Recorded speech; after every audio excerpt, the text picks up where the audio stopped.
If you're not willing to go in there and face yourself, you're not gonna find anything. You're gonna live right here on surface, man, right here on surface. So if there is an ending to this world and there is somewhere to go and there's a judgment, you're gonna get there and you might see a chart. And that chart may tell you who the fuck you should have been. And now you get the rest of your life to think about that. Man, I could have lived a much better life if I just would have just suffered a little bit more. If I just would have went in that and realized I had so much more. But fear and the 40% and living here versus living here, being afraid, stop me.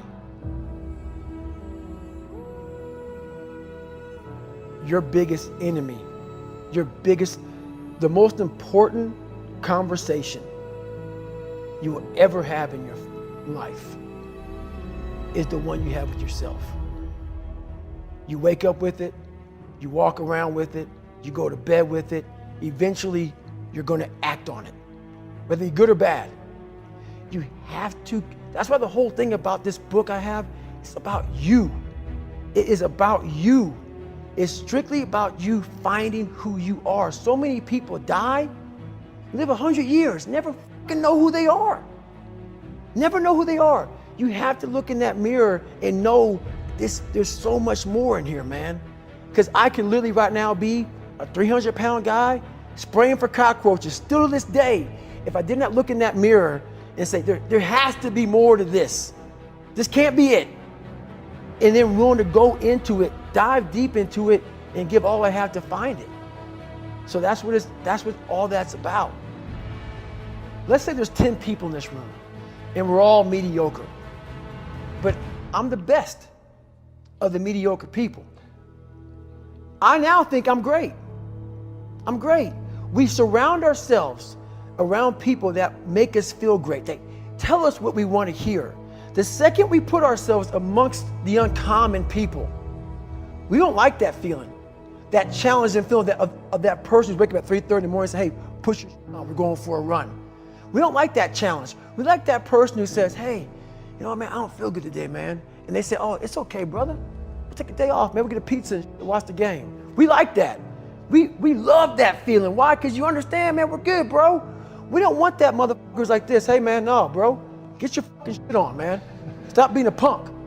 We don't want that in our lives. We don't want that person who's constantly challenging our weaknesses. We want that person who's constantly, making us feel nice and good and secure in ours. That's the mediocrity of life. We want to be the best amongst the average people. People wonder, how do you stay hungry all the time? Because after I accomplish something, I don't sit back like a lot of guys who graduate buds, graduate this, graduate that. They get comfortable. They wonder why I'm getting weak, man. I don't know, I lost my edge. What's going on? Because once you hit the top of the fucking mountain, guess what happened? I'm good. I'm good, so you wonder why you're falling down now. Because once you reach the top of the mountain, you got to build another one. That's mediocrity. There's a lot of people in mediocrity who have a nice resume, but they're one-timers, man. They hit a one-time deal, they busted it open, got a lot of money, but they're good. You're mediocre now, man. What are you fucking doing today, tomorrow, the next fucking day? That's why I don't listen to theorists. I don't listen to all that bullshit. I listen to a motherfucker who's like this, man. What's wrong, man? I'm fucking tired, dude. Why are you tired? Because tomorrow, I gotta do the fucking shit again, man.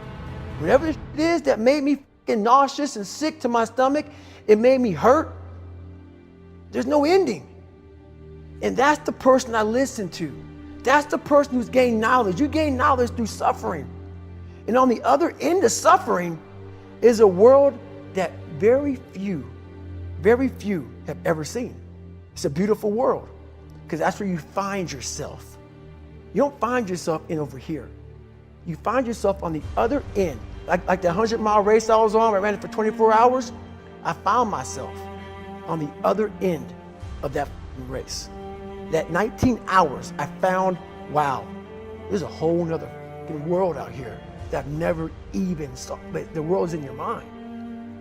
And that's what all that mediocrity is about. The mind has the tactical advantage over you at all times.